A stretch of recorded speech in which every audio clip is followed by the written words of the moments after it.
નમસ્કાર, ખબર ગુજરાતમાં સૌ દર્શકોનું હાર્દિક સ્વાગત છે. હું પારુલ આહિર અને આજે અમારી સાથે જોડાયા છે જામનગરના ડૉક્ટર રીમી તકવાની અને હાલમાં જેઓ મુંબઈ ખાતે આઈડીએની જે કાઉન્સિલ યોજાઈ હતી તેઓના તે સભ્ય છે અને she is India's youngest female અને તેઓ ગુજરાતનું પ્રતિનિધિત્વ કરે છે.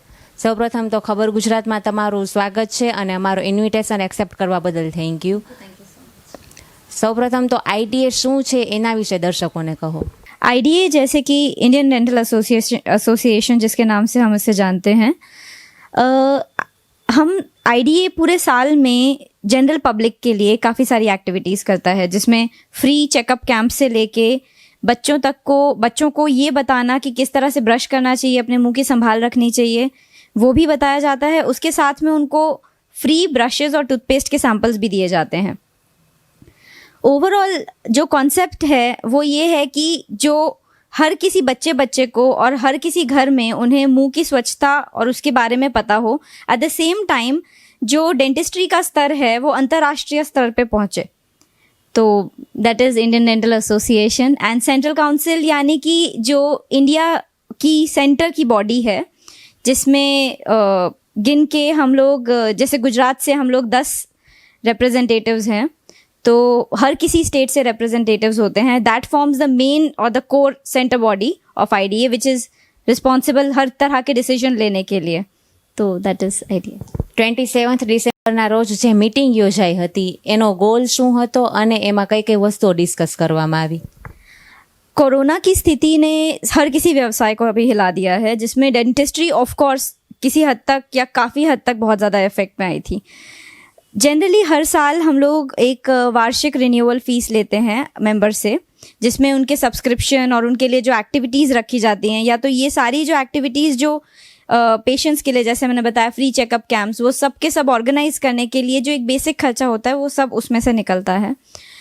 तो उस वार्षिक रिन्यूअल फ़ीस की अमाउंट अराउंड 1400 रुपये रहती है हर किसी के लिए, जो नेशनल लेवल पे चढ़ के ऑलमोस्ट क्लोज टू 2.25 करोड़ के आसपास पहुंच जाती है. तो मुंबई की इस मीटिंग का एक सबसे बड़ा उद्देश्य ये भी था कि अगले साल मेंबर से फ़ीस लेनी चाहिए या नहीं. एंड सारे सेंटर काउंसिल ने, यानी ऑल ओवर द इंडिया जो सेंट्रल काउंसिल है, दे डिसाइडेड कि हम इस साल फ़ीस नहीं लेंगे. तो ये जो एक उदार दिल का डिसीजन सबने मिल के लिया है, आई फील ये हिस्ट्री में शायद पहली बार हुआ है ऐसा कुछ. ગુજરાતમાંથી કેટલા લોકો આઈડીએના મેમ્બર્સ છે?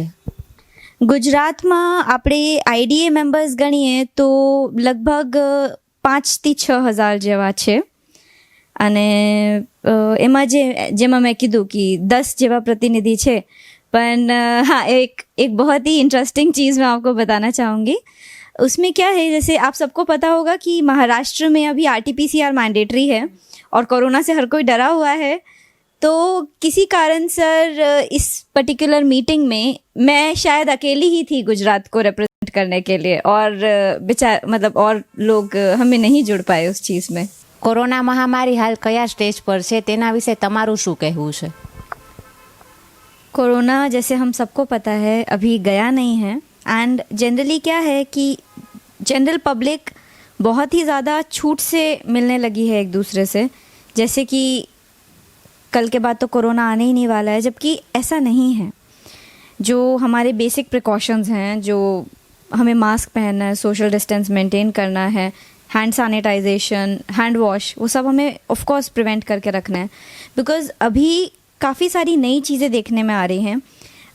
काफ़ी न्यूज़ चैनल्स में आपने देखा होगा कि म्यूकोरमाइकोसिस के विषय में बोल रहे हैं. वैसा ही एक केस कुछ महीने पहले जामनगर में पहली बार मेरे पास आया था. एंड उसमें यही था ओवरऑल कि दांत जो हैं कोरोना ठीक होने के बाद भी अचानक से हिलने लग गए हैं, और इतनी स्पीड से हिलने लगे हैं कि अपने आप गिर रहे हैं. और ऐसे केसेस में, जो ऐसे केसेस हैं जिसमें म्यूकोरमाइकोसिस जिसे हम कहते हैं, जो एक तरह का फंगल इन्फेक्शन है और बहुत ही तेज़ी से फैलता है. जनरली देखा गया है ये ऐसे पेशेंट्स को ज़्यादा होता है जिनको डायबिटीज़ की हिस्ट्री है एंड येट कोरोना के साथ.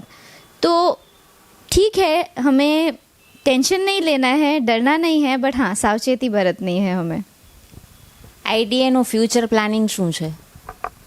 आईडीए नेशनल की जहाँ तक बात किया जाए तो because of a lot of things चीज़ें थोड़ी रुकी हुई हैं, बट हाँ हम लोग वापस अपने कैंप्स वगैरह सब चालू करेंगे। उसके अलावा एक बहुत ही अच्छी न्यूज़ है कि इंडियन डेंटल एसोसिएशन ने ऑस्ट्रेलियन डेंटल एसोसिएशन और अमेरिकन डेंटल एसोसिएशन दोनों के सामने बिड जीता है, और FDI जिसे कि हम लोग फेडरेशन डेंटल इंटरनेशनल बोलते हैं, उसकी जो नेक्स्ट कॉन्फ्रेंस है वो इंडिया में होगी, एंड वो इंडियन डेंटल एसोसिएशन ऑर्गेनाइज करेगा इन 2022। तो this is one news we have. Thank you so much for connecting with Khabar Gujarat. આજે જ અમારી યુટ્યુબ ચેનલ સબસ્ક્રાઇબ કરો અને સમાચારોના વધુ વિડીયો નિહાળો.